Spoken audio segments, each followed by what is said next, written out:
When it comes to Halloween, the good masks are always way too expensive, and the cheap ones, well, look like this.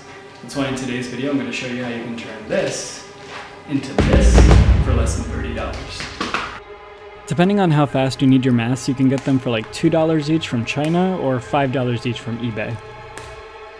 They're extremely glossy plastic, so we're going to need to sand it down with 120 grit first to really just rough up the surface and make sure the paint just sticks. Just remember that the lower the grit, the rougher the mask is going to look. I had to go with a low grit because I'm not going to be doing a prime coat of paint. If you are going to do a prime coat, then you could probably get away with doing like 200 grit.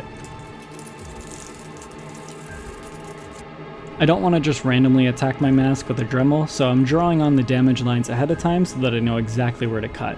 Everything I did to this mask is based off of a concept art painting that I did, which is available to all of my patrons right now. Just as a pro tip, for projects like this, I definitely recommend a pencil over a marker because you can go lighter or darker depending on how much material you want to remove.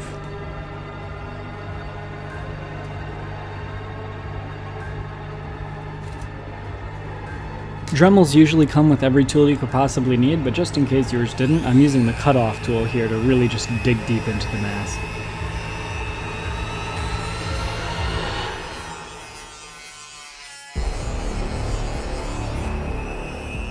Don't underestimate the power of your Dremel. Be very light-handed here because you'll tear through your mask way easier than you'd expect.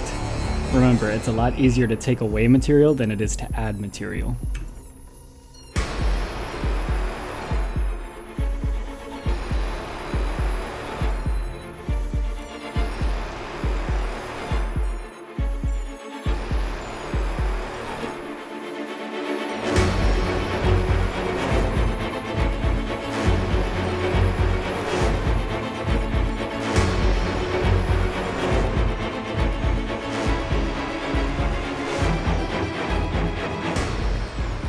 Whether it's by hand, using pliers, a knife, or sandpaper, make sure that you get all of that frayed plastic off because when it does eventually fall off, you're going to lose your paint with it.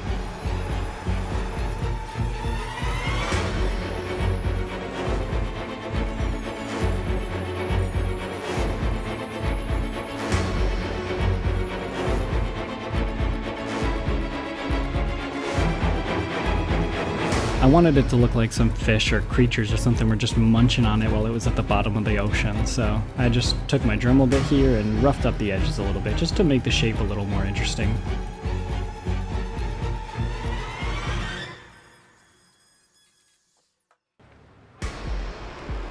Easily the most important part, this is where your mask is really going to start to take shape and get its character. I want the mask to look worn, so I'm only doing a couple of coats of Rust-Oleum almond spray, and then I'm also spraying a ton of water on there so that it's just dragging the paint off with it. The really cool thing is that some of the paint will catch onto the water droplets and take on their shape. Some of them will pop, and then some of them will stick, which will give it this look of like bursted, dried mud.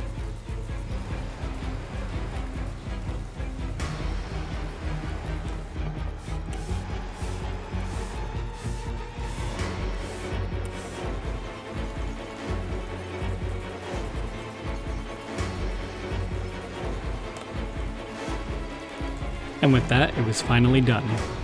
Just kidding. With the base coat out of the way, now I was just spraying water and paint simultaneously so that I could just get this nice dragged effect. I didn't like how it had dried even in some places, so I started using short bursts of water to just tear out those bits of paint. Now it was finally ready to paint. Lucky for me, all I really needed was green, black, brown, and red for the rust.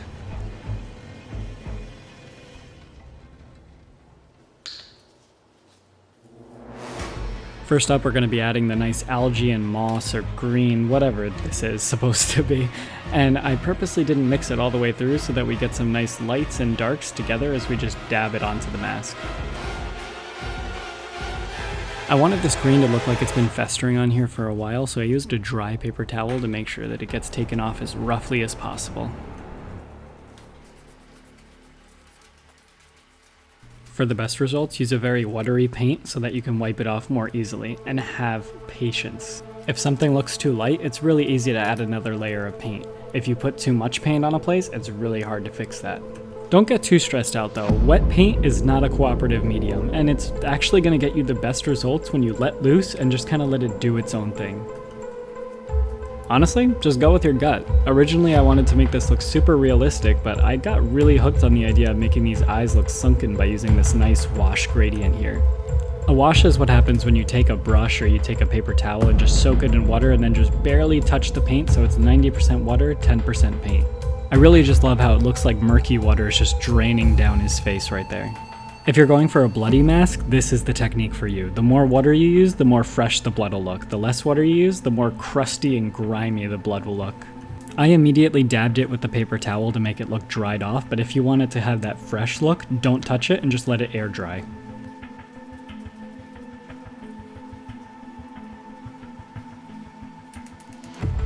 Next up is the mud, which is a way thicker substance, so we're going to go a lot easier on the water this time around.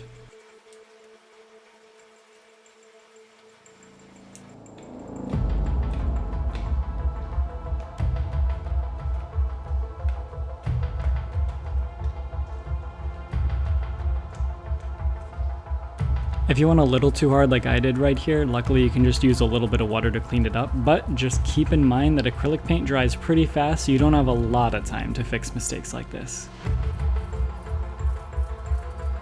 Bob Ross definitely wasn't lying when he talked about happy little mistakes in painting, because I'm actually really liking how this mistake turned out for us.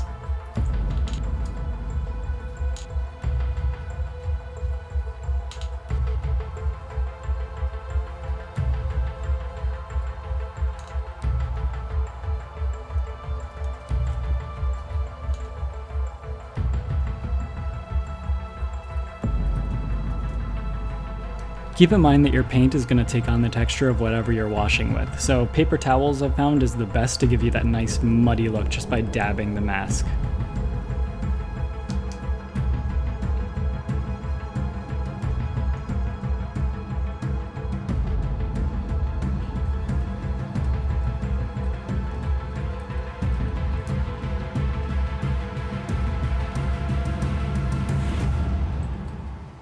I decided to do one more final pass with a dark paint just so I could get that nice gradient. I really liked how cool the contrast looked on the eyes, so I decided to add it to every hole in the mask. Originally I wanted to lace Spanish moss or seaweed or something throughout the holes of the mask, so I figured that this is a better substitute.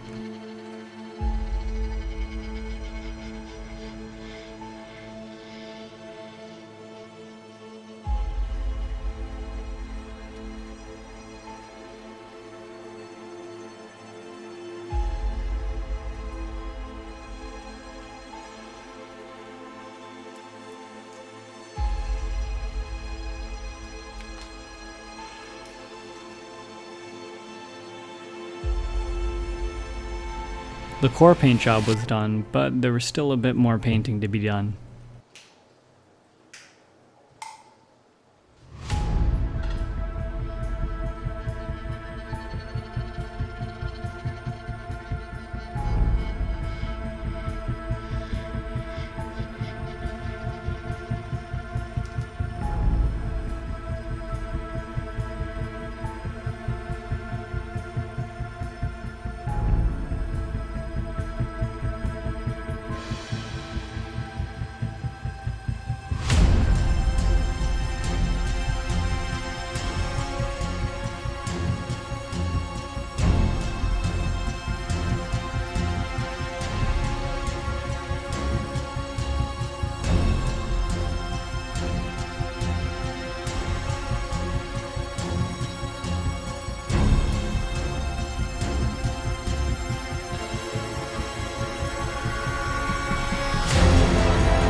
Now we were down to the last thing to paint, the rust on all the bolts.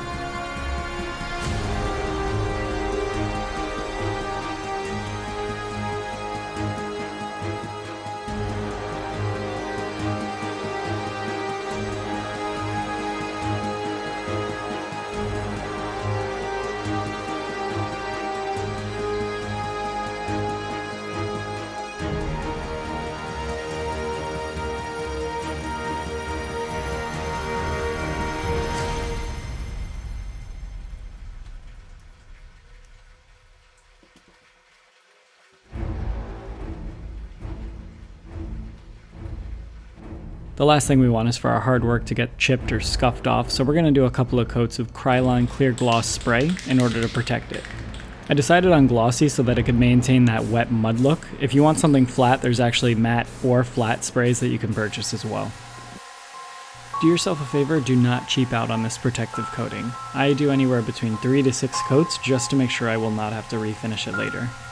One of the most iconic parts of Jason's mask is his blacked out features, and for some reason it's usually the part that's left out of masks. The best part is all you need is a hot glue gun, some thin black cloth, and scissors. You'll probably want to sand the inside of the mask a little bit, just so that the hot glue has something to adhere to. And of course, depending on the thickness of the cloth that you bought, just apply as many layers until you're comfortable. I decided to go with 2. At this point, all that's left is to cut off the excess material and then assemble the mask. I left out the cutting part because I had to use righty scissors as a lefty. I'm not very proud of that footage.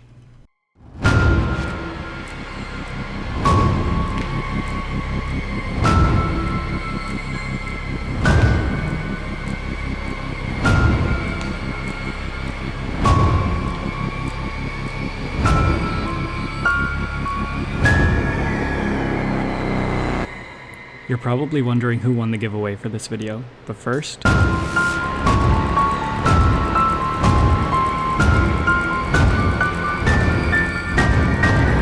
it's these mad lads right here that make sure that these videos get made. Thanks guys. Head on over to patreon.com/oaksu. For $1 you get to see everything I'm working on, help support the channel, and you get a unique Discord role. Before I reveal the winner, I just made a discovery. Every single one of Jason's victims had one thing in common. They didn't like Oaksu videos. They weren't subscribed to the channel. Coincidence? Yeah, definitely. So let's give this thing away already. And the winner is...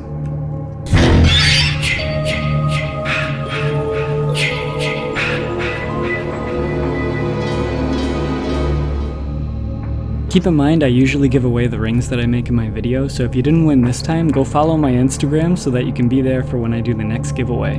In the meantime, at least you know how to make some awesome masks now.